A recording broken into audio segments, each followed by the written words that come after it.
ನೋಡಿ ಬಪ್ಪಂಗಾಯಿ ತೆಗೆಯುವ ಸುಲಭವಾದ ವಿಧಾನ. ಇಲ್ಲಿ ನೋಡಿ ನಾವು ಬಪ್ಪಂಗಾಯಿ ತೆಗೆದಿದ್ದು, ಇದು ಬಿದಿರು ಉಂಟು, ಬಿದಿರನ್ನು ಭಾಗ ಮಾಡಿ ಅದರಲ್ಲಿ ತಿಪ್ಪಿ ಇಟ್ಟು ಈ ತರ ಮಾಡಿ ಈ ತರ ಗ್ಯಾಪ್ ಮಾಡಿ ಹೊರಟೆ ಮುಂಚೆ ತಿಪ್ಪಿನಿ ನೋಡಿ ಇದನ್ನು ತೆಗೆಯುದು.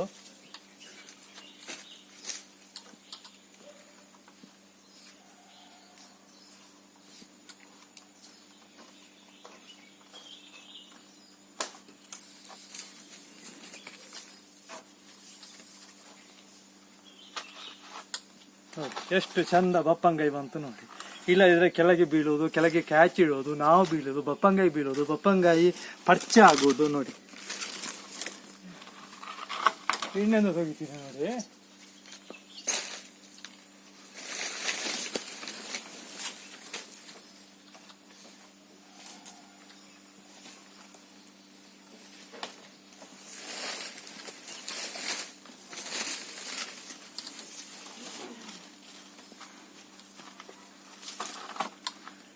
ಎಷ್ಟು ಚೆಂದ ಮಾಡಿ ಬಪ್ಪಂಗಾಯಿ ತೆಗೆಯುವ ವಿಧಾನ.